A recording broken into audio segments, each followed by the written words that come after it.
आज स्वामी विवेकानंद जी के तेज दिमाग के बारे में कौन नहीं जानता। और आज की जनरेशन में से बहुत से लोग स्वामी विवेकानंद जी के विचारों से बहुत प्रभावित हैं। लोग उनके जैसी जीवन शैली अपनाना चाहते हैं। उनके जीवन की एक छोटी से छोटी घटना भी आपको जीवन जीने की कला सिखाती है। तो आज उनके जीवन की एक ऐसी छोटी सी घटना के बारे में बात करेंगे। विवेकानंद जी अक्सर इंडिया से अमेरिका जाते थे और भारत के ज्ञान का प्रचार प्रसार करते थे। तो एक बार स्वामी विवेकानंद जी अमेरिका में ट्रेन में सफर कर रहे थे। तो ट्रेन के जिस कंपार्टमेंट में स्वामी विवेकानंद जी बैठे थे, उसी कंपार्टमेंट में दो लड़कियां भी थीं, जो कपड़ों से मॉडर्न विचारधारा वाली लग रही थीं। दोनों लड़कियां स्वामी जी की तरफ देख रही थीं। तो उनमें से एक बोली, अरे जरा उसे तो देख, इस आदमी ने ये क्या पहना हुआ है। उन्हें देखते हुए दोनों लड़कियां हंसने लगीं। यह व्यक्ति तो काफी फनी दिख रहा है, अजीब से कपड़े पहने हुए हैं।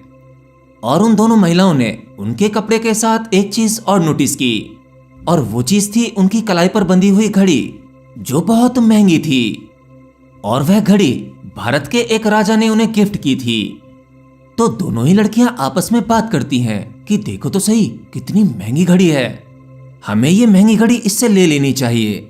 क्यों, क्या बोलती हो? हाँ, कुछ तरकीब लगाते हैं। यह तो कपड़ों से सन्यासी लग रहा है। इस व्यक्ति के लिए इस महंगी घड़ी का क्या यूज है? ये तो एक सन्यासी दिख रहा है, फिर ये महंगी घड़ी का क्या करेगा? तो उसमें से एक लड़की बोली, हे, तुमने जो घड़ी पहन रखी है ये हमें दे दो, नहीं तो हम पुलिस को बुलाएंगे और हम पुलिस को यह बताएंगे कि तुमने ये घड़ी हमारे पर्स से चुराई है। विवेकानंद जी ने यह सुनकर चुप रहना पसंद किया और वो साइलेंटली बैठे रहे। उन्होंने उन लड़कियों को इशारा दिया कि जैसे वो बहरे हैं, सुन नहीं सकते, और अपने हाथों से लिखने का इशारा किया कि लिखकर बताइए कि आप क्या कहना चाहती हैं। मैं पढ़ सकता हूं पर सुन और बोल नहीं सकता। तो उनमें से एक लड़की ने पेपर पे लिखा कि ये अपनी घड़ी हमें उतार कर दे दो, नहीं तो हम पुलिस को बुलाएंगे और उनसे कहेंगे कि तुमने ये घड़ी हमारे पर्स में से ली है, और तुम्हारे लिए इतनी महंगी घड़ी किस काम की है? तुमने तो मॉडर्न और महंगे कपड़े भी नहीं पहने हुए हैं। विवेकानंद जी ने वह पर्चा लिया और अपने पास रख लिया। और फिर अचानक से विवेकानंद जी बोले, ओके ठीक है, पुलिस को बुला लीजिए, मैं कंप्लेंट करना चाहता हूं, मैं ये पेपर दिखाऊंगा। और वह देखते ही सारी सिचुएशन समझ जाएंगे।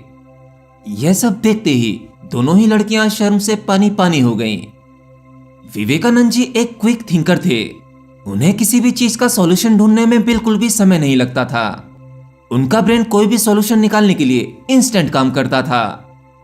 एनीवे, आज का सवाल लेते हैं। सर, ध्यान से क्या प्राप्त होता है और इसका क्या महत्व है? देखिए, प्राप्त हमेशा उसी चीज से होता है जहां एक्शन होता है, मतलब जहां कर्म होगा वहां आपको उस कर्म के बदले में कुछ ना कुछ अवश्य मिलेगा। परंतु ध्यान कोई कर्म नहीं है, which means where there is no action, that is meditation. कुछ न करना ही ध्यान में होना है। देखिए, मिलना तो दूर की बात है, परंतु हाँ, ध्यान में बहुत कुछ छूट जाता है। सबसे पहले तो आपके लिए समाज ने जो धारणाएं बनाई हैं वह छूट जाती हैं। संसार में किसी भी चीज को पाने की तीव्र इच्छा वह छूट जाती है। आपके पास्ट में क्या हुआ, भविष्य में क्या होने वाला है, इन सब की चिंता खत्म होने लगती है। मतलब आप इस संसार में जो भी कुछ इकट्ठा करते हैं, अब चाहे वो मानसिक तल पर हो या फिर भौतिक तल पर, यह सब कुछ व्यर्थ नजर आने लगता है। जैसे आप संसार में जो भी कुछ जमा कर रहे हैं, आपके रिश्ते, नाते या कोई वस्तु, इन सब का उपयोग तो हो सकता है और आप उपयोग करते भी हो, परंतु इन सब से आप भावनात्मक रूप से पूरी तरह से अटैच हो जाते हो। अपनी मन और भावनाओं से किसी के साथ भी चिपक जाना, यही आपके दुखों का कारण बनता है और आपको अपना जीवन नर्क नजर आने लगता है। आपने मनुष्य का जन्म लिया है, तो जन्म के साथ साथ बड़े होते होते आपकी इच्छाएं भी बनेंगी। इच्छाएं बनेंगी तो दुख भी अवश्य आएगा, और अगर दुख है तो उससे मुक्त होने का रास्ता भी है, और ध्यान वह रास्ता हो सकता है। ध्यान आपको यह समझ देता है, बुद्धि के स्तर को बढ़ाता है, जिससे आप सब कुछ क्लियरली देख पाते हैं कि प्रकृति किस प्रकार से कार्य करती है, यह संसार कैसे चलता है। आपका मन, आपकी भावनाएं किस प्रकार उठती हैं, इन सब की आवश्यकता आपके जीवन में कितनी है और कितनी होनी चाहिए। देखिए, संसार की सभी चीजें आपको मिल भी जाएं, तब भी आप खुश नहीं रह सकते। आपके पास में जितने सुख सुविधा के साधन होंगे, दुख उतना ही ज्यादा होगा। अगर आपके पास में सुख सुविधा के साधन कम है तो दुख भी कम होगा। परंतु दुख कम या ज्यादा हो, इसका पैरामीटर कोई नहीं बता सकता, क्योंकि जिस व्यक्ति को जो दुख मिलता है उसके लिए वो अधिक होता है और शायद दूसरे के लिए वो अधिक ना हो। मतलब सबको अपनी पोटली में वजन ज्यादा लगता है, दूसरे की पोटली हमेशा हल्की दिखाई देती है। तो ध्यान से मिलता कुछ नहीं है, ध्यान आपको आपके जीवन में क्लैरिफिकेशन देता है। हाँ, अगर आप ये पूछते कि ध्यान से क्या छिनता है, तो बहुत कुछ बताया जा सकता था। ध्यान समाज द्वारा बनाई गई सभी धारणाओं को आपसे छीन लेता है और आपको सत्य के मार्ग की ओर इशारा करता है।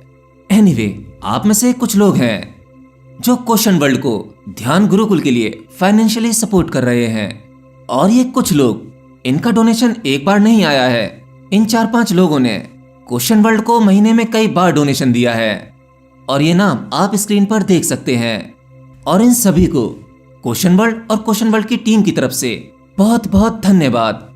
देखिए, हमारे लिए आप लोगों का अमाउंट मायने नहीं रखता, लेकिन आपके मन में क्वेश्चन वर्ल्ड और ध्यान गुरुकुल के लिए जो भावना है उसका हम सम्मान करते हैं। आपने हम पर भरोसा किया, इसके लिए धन्यवाद।